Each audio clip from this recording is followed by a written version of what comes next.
Aujourd'hui, on se demande pourquoi Nicolas Sarkozy continue-t-il de captiver, même des années après son passage à l'Élysée. Qu'on l'admire ou non, il intrigue, divise, et reste un sujet de conversation incontournable. Ici, pas de politique, juste l'homme derrière le personnage, ses failles, ses forces, ses histoires méconnues. On va explorer 5 vérités surprenantes sur lui, pour comprendre ce qui se cache derrière l'image. Installez-vous confortablement, c'est parti pour découvrir l'homme derrière le nom Sarkozy. Avant de devenir une figure publique, Nicolas Sarkozy a connu des conditions difficiles.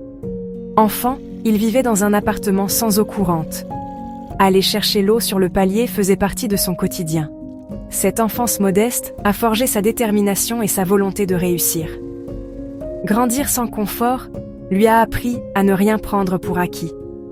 Chaque victoire, même minime, avait un goût de conquête. Son histoire montre que nos débuts ne déterminent pas notre avenir. C'est la preuve que la résilience naît souvent dans l'adversité. Côté privé, Sarkozy étonne, même les plus sceptiques. Le soir, il racontait à son fils Louis des histoires en berbère, une langue qui n'est pas la sienne.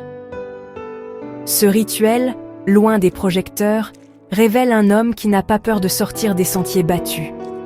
Il voulait transmettre à son fils la force de l'héritage et l'importance de s'ouvrir à d'autres horizons. Ce geste, simple mais puissant, crée un vrai lien entre générations et cultures, une vraie leçon de respect et de curiosité. Derrière l'homme politique, il y a un père qui sait que la vraie transmission, c'est aussi celle des valeurs et des racines. Après sa défaite en 2012, Sarkozy a connu le vrai coup dur.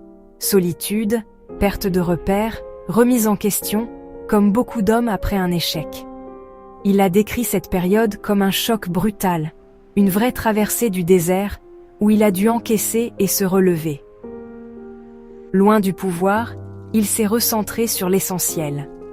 Lecture, réflexion et le soutien de ses proches, comme un homme qui se reconstruit après la tempête. Il a dû réapprendre à vivre sans l'adrénaline et la pression du pouvoir, retrouver un nouveau rythme, plus personnel.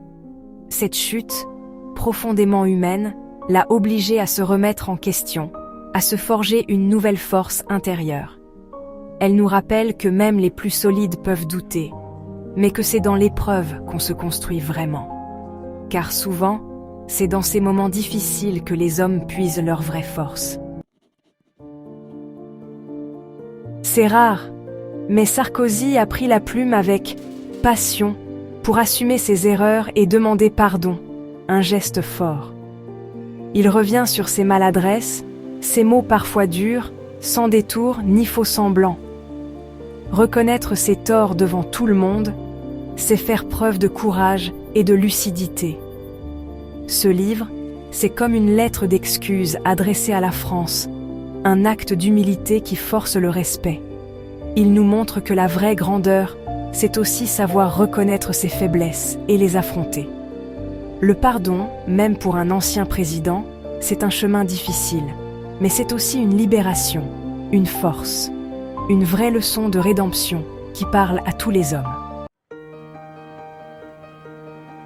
Parlons franchement, les femmes qui ont partagé la vie de Sarkozy, sa mère, ses épouses, Carla Bruni Sarkozy, ont dû faire face à une pression hors norme. Elles ont encaissé les coups médiatiques, les critiques, sans jamais perdre leur sang-froid, une vraie leçon de maîtrise, même pour nous, les hommes.